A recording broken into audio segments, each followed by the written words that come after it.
Well, howdy there, Internet people. It's Bo again. So, today we are going to talk about leadership styles, and we're going to compare the outgoing Trump administration and the incoming Biden administration. We're going to compare their leadership styles. Even though Biden has not taken office yet, he has made it pretty clear how he plans to handle certain things, and we're going to focus on one in particular. Okay, so Biden has said that he's going to ask people to wear masks for the first 100 days. He's already getting pushback on that. Why 100 days? That's an arbitrary number. How does he know it's going to be over by then? He's just making that period of time up. Why? Because people like numbers. You're right, it's an arbitrary number. There's absolutely no guarantee that it's only going to be 100 days. In fact, I can pretty much guarantee that it won't be for a whole lot of people. But people like the certainty of numbers. 8 life hacks that will change your life. That's why headlines are structured that way. People are drawn into the certainty of numbers. And that's why he's doing it. How long is it really going to last? Until there is a safe, effective, reliable, and available vaccine. Nothing changes. It's what we've been saying the whole time. For a whole lot of people, hopefully, that will be 100 days or less. As far as we know, there actually is no distribution plan, despite assurances from the Trump administration. There's been none that's been made public. And the Biden administration says they haven't been briefed on one. If it's done correctly, the distribution plan should take care of those people who are most at risk first. There's actually a website, and I'll see if I can find it, put it down below, that will tell you where you're at in line if it's done properly, which would cover like healthcare workers and the elderly and those most at risk first. If you are youngish and in pretty good health, it's going to be a while. Judging by that website, I'll probably be wearing a mask until Thanksgiving of 2021. Oh well. I mean, I guess I'll get to try out some new styles of masks. It's not a big deal. And then the whole time under the Trump administration, they said they didn't have the authority to mandate masks. And Biden is going to ask people to wear masks. He's not going to mandate it either. Mandating, it's that ruler mentality again, rather than the leader mentality. Biden is going to have to overcome a lot of resistance because the Trump administration politicized this, turned it into a political thing rather than a health thing.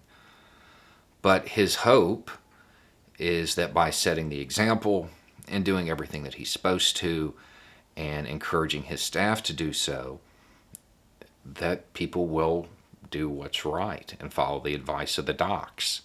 It makes sense. Go back and look at the videos. It's what I said Trump should have been doing the whole time. That's how you lead. You don't have to mandate. And then when it comes to mandating, he also said he wasn't going to mandate the vaccine. That's also the right move. And I know there's going to be a lot of resistance to that, but encourage it, incentivize it, do everything you can to get people to get the vaccine, but you can't really mandate it. If you're going to stay ideologically consistent, there aren't a whole lot of situations in which most people are okay with the government saying, this is what you're going to do with your body or else. I think that's the right call. Aside from that, aside from the moral and ethical aspects of it, on the practical side, there's already going to be resistance to it. If it is mandated, it's going to be like a security clampdown. It's going to increase the resistance. I think that's the right move. I do think that they should encourage it. And realistically, my best guess is that Administration officials will get the vaccine before anybody else, and they'll still be out there wearing masks because they're going to try to set the example. They're going to try to lead rather than rule. It's what his statements indicate. And I think that's the right move. I think that's probably what this country needs more than anything right now. Now, aside from all of that, I do want to point something out. The docs have spoken up. We are not even to the Thanksgiving peak yet. It is going to get worse before it gets better. To make it even worse, we're going to hit the Thanksgiving peak right around the time people start traveling for the December holidays, which means it's going to get a lot worse before it gets better. The docs are saying don't travel. It's probably good advice. They know what they're talking about. It's also the United States, and we know that people don't always listen to them. I just want to point out that if you are going to disregard that piece of advice, it doesn't mean you should disregard all of their advice. Wear a mask, stay distanced, wash your hands, do everything that you can, even if you're going to disregard that. I think that might have been part of the problem over Thanksgiving. The best advice is to do what the docs say. Don't travel. If you just feel obligated because, it could be Granny June's last Christmas, do everything that you can. Take every precaution that you can. Mitigate in every way that you can, and understand that if you mess this up, Granny June probably won't see spring. Anyway, it's just a thought. Y'all have a good day.